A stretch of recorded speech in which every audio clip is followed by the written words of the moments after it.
This is on, right? You can hear me? Yep, okay. Thank you for coming. It's 7 p.m. and I call the December 11th, 2023 School Board meeting to order. Please rise for the Pledge of Allegiance. I pledge allegiance to the flag of the United States of America and to the republic for which it stands, one nation, under God, indivisible, with liberty and justice for all. All right, Maggie, would you please call the roll? Jennifer Deek, Here. Khadijah Islam, here. Chris Lau, Here. Lindsay Mead, Excused? Maggie Smith, here. Bridget Todd Robbins, Excused? Barb Wench, Here. Crystal Lee. Excused. With 5 of the 7 board members present, I declare a quorum. I note that the agenda has been posted, distributed, and sent to the local media. With this in mind, are there any changes to this agenda? I would entertain a motion to approve the agenda as published. So moved. Chris has moved. And Khadijah? Maggie. Maggie has second. To approve the agenda as published. Any discussion? Hearing none, all those in favor of the motion to approve the agenda as published, please signify by saying aye. Aye. Those opposed, please signify by saying nay. The motion to approve the published agenda has passed. And we do not have any public participation this evening. So we are moving on to the district administrator's report. Dr. Mueller. Yeah, I have 2 items this evening. The first one is the Pump House down in La Crosse has their regional art show going on. And we have representation of artwork from all of our elementary schools. So if you get a chance, take time to get down to the Pump House and visit the great artwork our students are doing. And that will be on display until January 6th. And then secondly, we just want to congratulate Prairie View Elementary has been named a 2024 Best Elementary School by U.S. News and World Report. Once again, we're just excited to continue to get these great recognitions. We're getting different ones in many of our different schools, and we just tonight are here to highlight Prairie View and thank them for all their great work that they continue to do. So, thank you. All right, moving on to reports and discussion. Item 8.1, Director of Business Services Crystal Mott will now present the 22-23 finance statements and management letter. This item will appear on the January 8th consent agenda.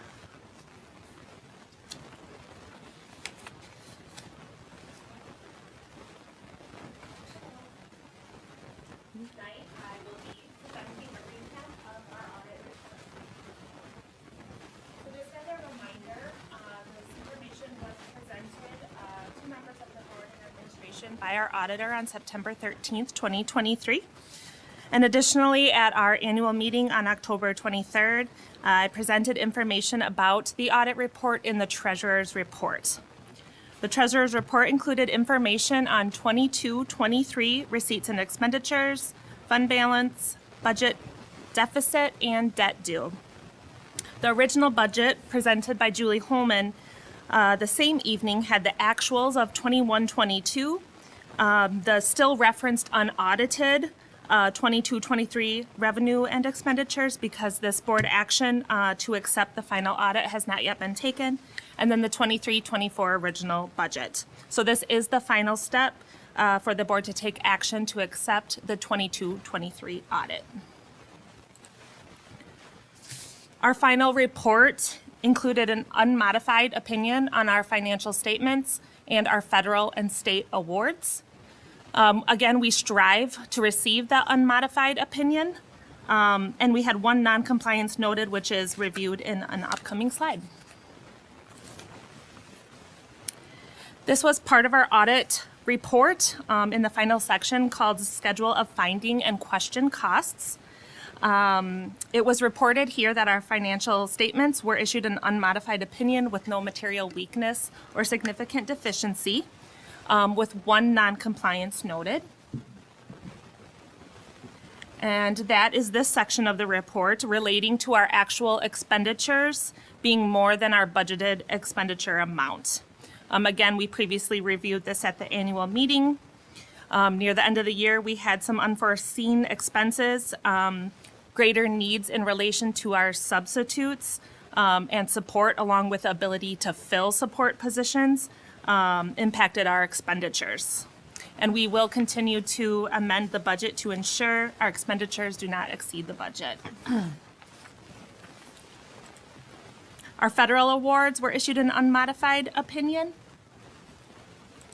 And the same information was given for our state awards, qualifying as a low-risk audit. Finally, the management discussion and analysis, or MD&A, is located at the beginning of the booklet that was shared with you. I would recommend reviewing this information. It's written by Business Services Administration and is in addition to the report that the auditor provides. It's meant to provide an analysis in a more non-technical format to give insight into trends and provide narratives for understanding the information that's presented in the audit report. The MD&A also reports on budget to actual variances, provided where they exceed certain thresholds that our department has determined to review and report on. So our 22-23 financial statements, as mentioned, will be on the next board meeting for consent agenda and is recommended for approval at that time. Any questions?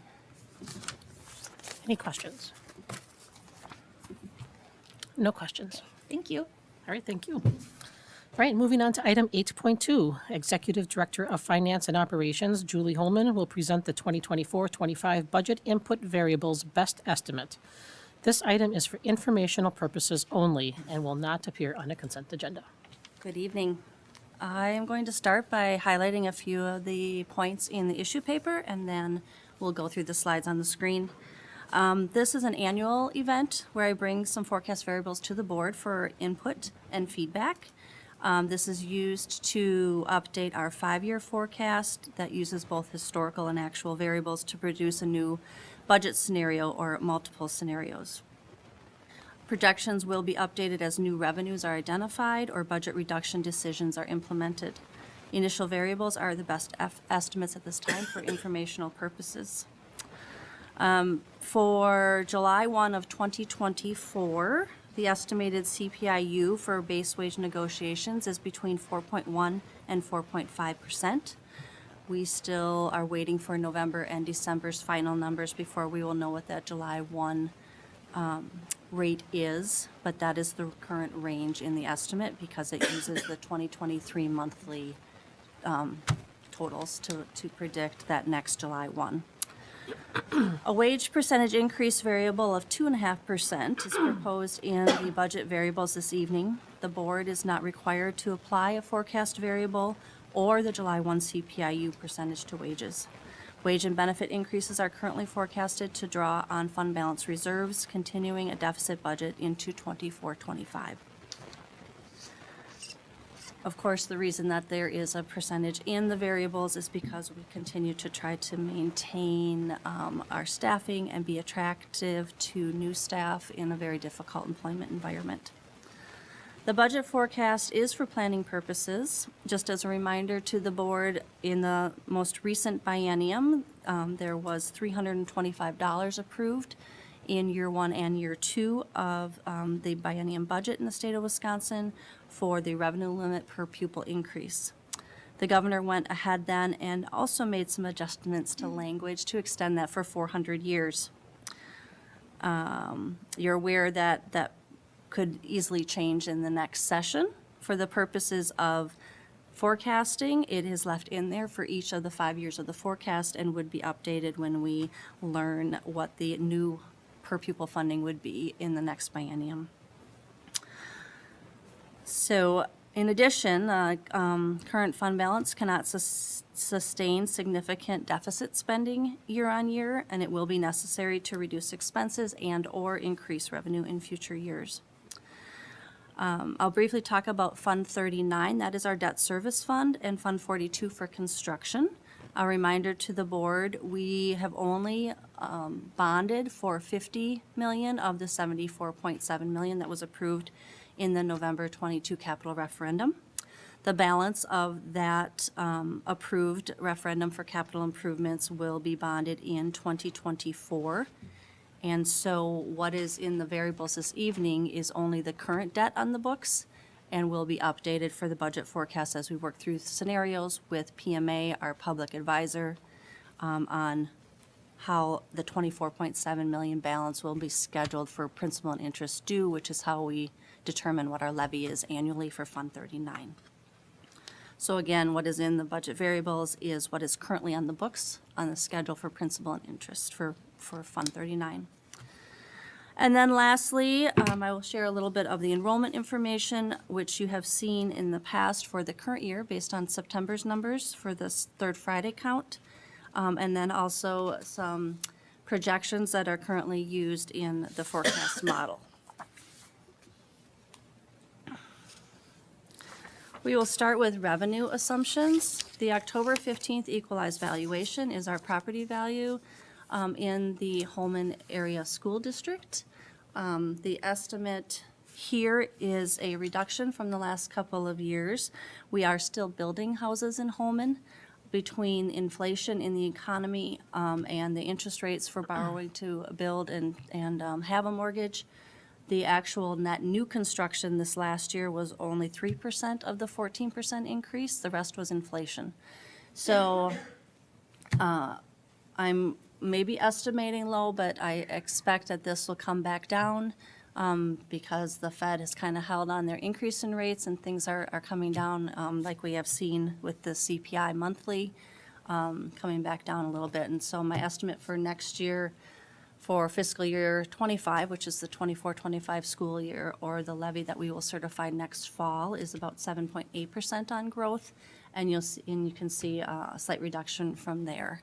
We track this annually. We do year on year. We do 10-year averages, 5-year averages, trying to figure out where this will land. Again, we know there's still building in Holmen, and there's still plats to be purchased and neighborhoods being built out.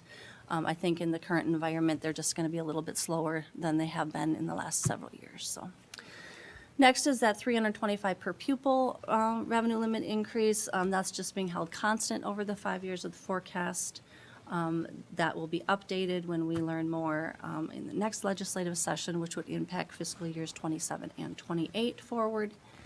And then the per pupil categorical aid has held constant at $742 for the prior few years plus this year, and so for the purposes of forecasting, also conservatively leaving that alone at $742 per pupil per year. Federal and state grants will be monitored for revenue changes per award. Under the levy assumptions for the general fund, we do have the 450 non-recurring IT operational referendum dropping off after this year, and the new November 2022 approved 650,000 operational revenue recurring will start up next fall. That is a distribution between IT at that 450,000 amount and the balance to some sinking funds for Viking, Evergreen, and the middle school. And so those are estimates on the Fund 10 levy estimate for the next 2 years at 20.1 and 20.8 million. Again, that all depends on the revenue limit formula. It's total revenue limit minus state aid equals the general fund levy, and so those numbers will also be altered according to what the state aid is and our enrollment in the next 2 years. Oops. The yellow here is that Fund 39 I just spoke about. The 5 years in the forecast are what are actually due in principal and interest on the current bonds. Once we add in the $24.7 million balance in 2024, these schedules will change. And then a small inflationary increase estimated in the Community Service Fund. It is and has been $100,000 per year as a budget the last few years. So we really haven't increased the budget with our program at the Boys and Girls Club. But as that continues to grow, I'm just using an estimated increase, small increase on the levy for that program. Special education reimbursement is considered to be a flat estimate until the next biennium as well at 33.3%. That went up 3.3% this last biennium.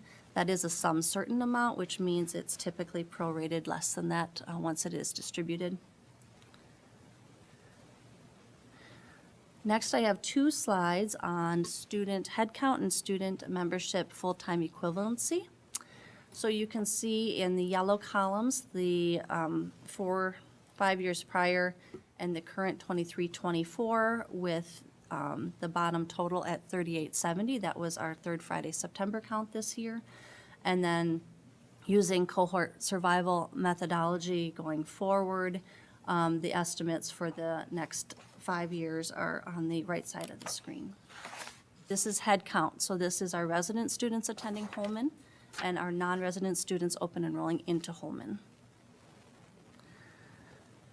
Next is membership. Membership is used for both revenue limit and for aid, and it is a 3-year average. And with membership, we remove the non-resident students. We add back in the residents attending elsewhere for open enrollment, and then we have to multiply it by a factor. So early childhood, 4K, and kindergarten are less than 1.0, and then kindergarten through 12th is 1.0. Early childhood and preschool is less than 1.0. And again, it's a 3-year average. So you can tell here quickly that membership is different than head count. Okay? But that is for revenue limit and for aid purposes. If we have less membership, we have less revenue in both the revenue limit, total revenue limit cap plus our aid. Next, I'll move on to expenditure assumptions for the forecasting. As indicated in the issue paper and stated earlier, a flat 2.5% for the purposes of forecasting for regular contracted employees. Historically, Holmen has not increased their substitute rates on an annual basis with all of our other base wage negotiations and July 1 increases.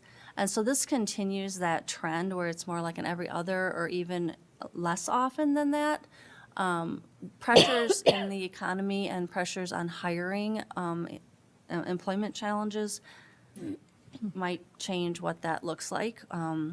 For example, we increased like substitute bus driver wages and van driver wages recently just because we couldn't find anybody to do the work and they weren't applying for those jobs. And so sometimes the pressures in the market, I think, will alter this plan as far as when we will increase those wages for substitute staff.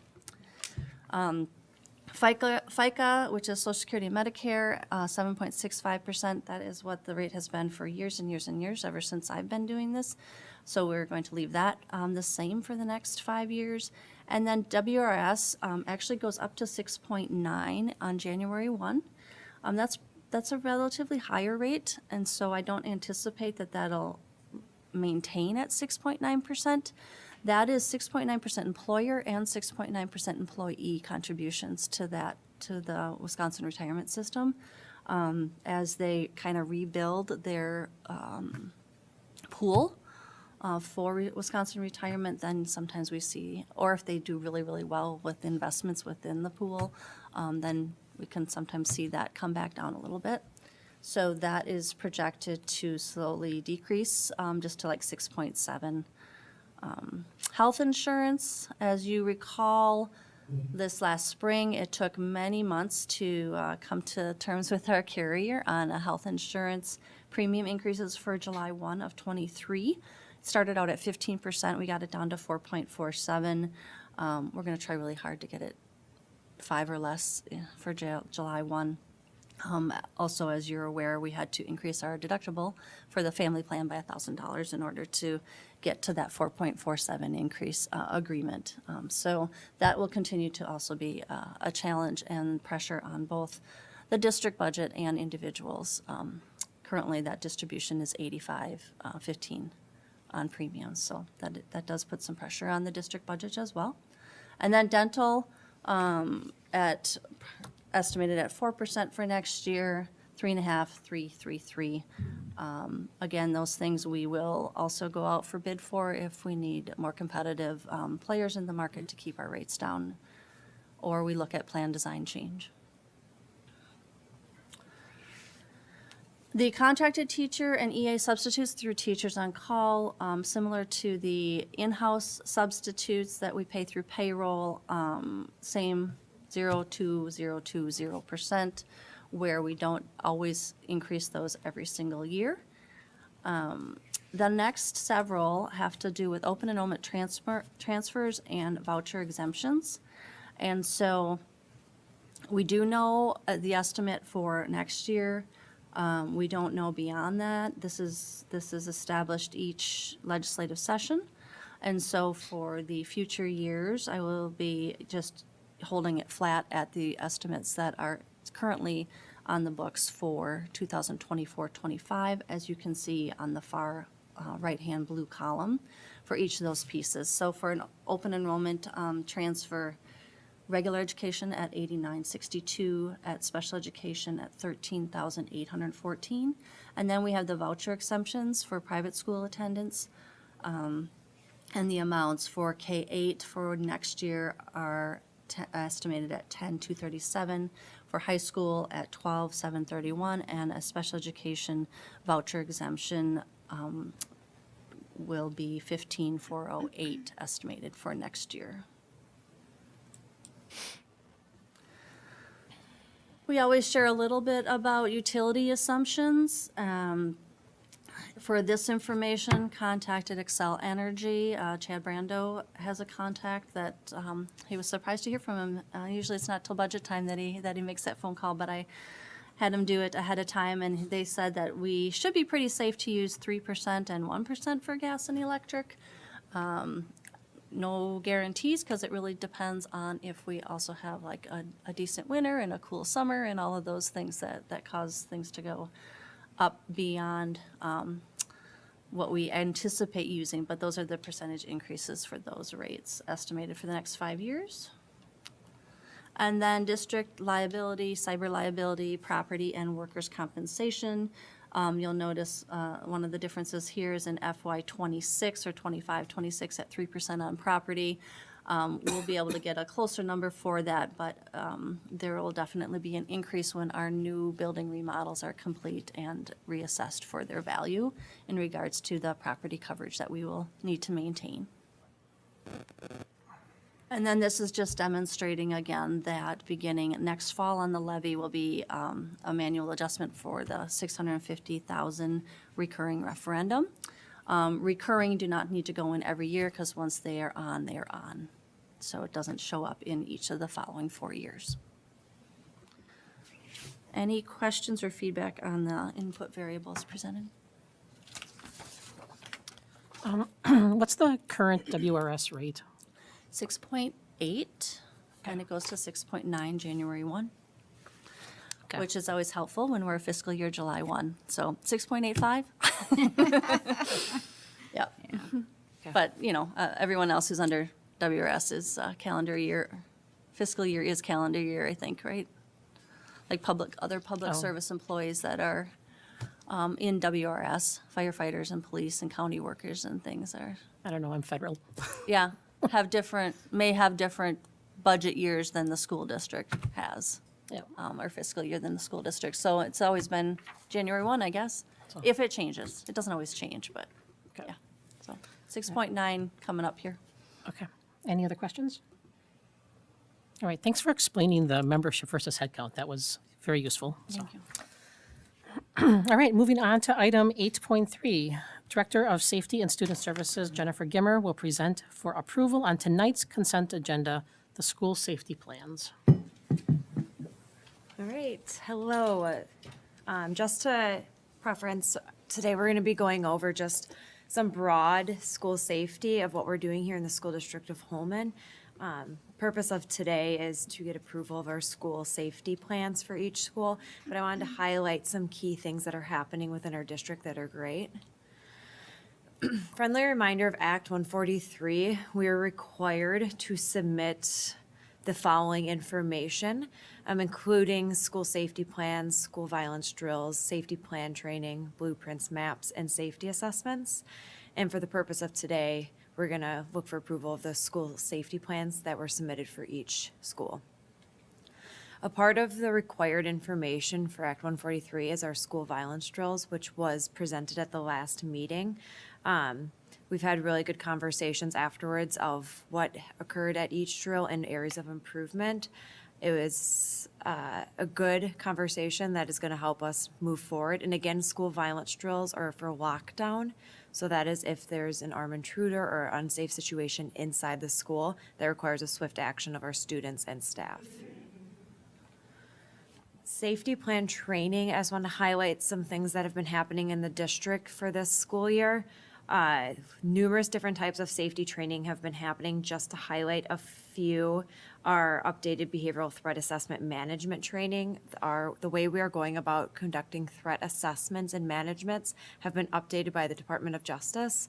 It's a lengthy process to do threat assessments, and updating our district administrators to make sure that they are knowledgeable of the current process and best practice was something very important for us in the beginning of the year.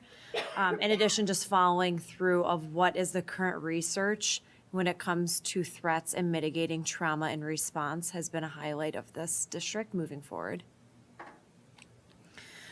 So when we develop safety plans for the district, a best practice safety plan incorporates prevention, mitigation, preparedness and planning, response, and recovery.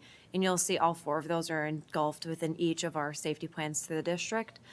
Important note is the School District of Holmen was randomly selected by the Department of Justice for an audit this year on our school safety plans that were submitted last year, which are similar to the ones that we're presenting this year.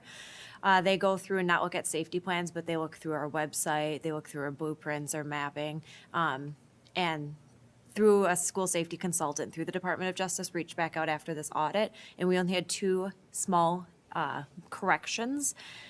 Both have been, one has been fixed and one is moving forward being fixed. And I think that speaks to a high testament of our administrators and our staff of all the documents and all of the processes. There's only two small corrections. And for an example of like one of the corrections, it was to remove indoor map of the high school off the website.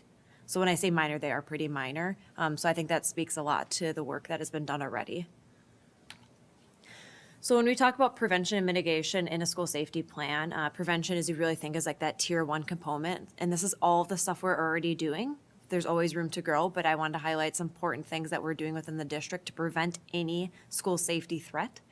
That could be like school counseling curriculum, SEL learning, even going down to school connectedness, all the sports and clubs we have to offer and how inclusive the opportunities are, mental health supports and services, and then our partnerships that we develop within the community, whether that's the Boys and Girls Club, having outside connections, local therapists. Mitigation is going to be within the plan of what are we doing when a threat is being discussed, or if we're having concerns. We have lots of tools and resources within our district that we rely on. Just a few to name is Stop It, Gaggle, our threat assessments, drills, and then tabletop exercises and debriefs every time. Not every time, but we try to, every time there's a safety concern within the district or a safety conversation, we try to tabletop this within the schools and within a district conversation to learn from it. Preparedness. This is going to be what are we doing to prepare ourselves in the event a safety concern or a threat occurs within our district. We hope that never happens, but we have to be prepared because there is a chance that that could happen. We have district and building level safety teams that work through this. We also have a medical response team, or known MRTs. We have a crisis response and recovery team and a newly identified reunification team that are working on developing our preparedness plans. When we talk about response, this is what are we going to do when any event occurs. We follow our standard response protocol that was fully adopted last year within the district. This is hold, secure, lockdown, evacuate, and shelter. You'll see the signs everywhere, badges, we preach it. But I do want to highlight that this is not our only response to every event. We have separate plans that you will see or within the plans.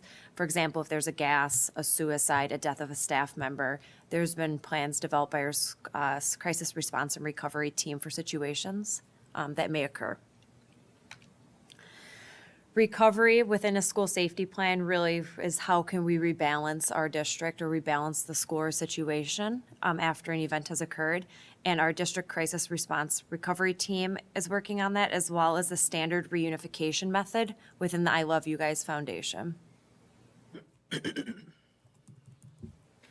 our next steps as a district safety lens is really focusing on that reunification piece, and this will be the focus of our school district amongst other areas for this school year.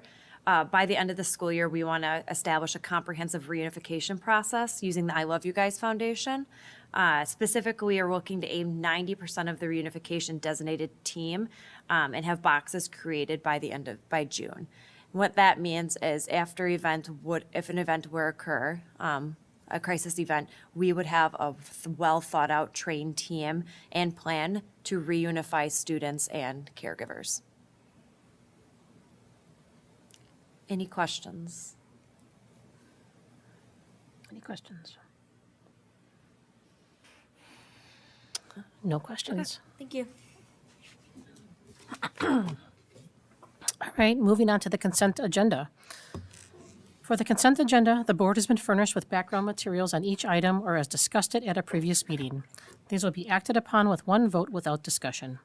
Would any board member like to pull an item out of the consent agenda to be discussed and/or voted on separately? I would entertain a motion to approve the consent agenda as provided. So moved. We'll give Barb the motion and Maggie the second. Is there any discussion? Hearing none, all those in favor of approving the consent agenda, please signify by saying aye. Aye. Those opposed signify by saying nay.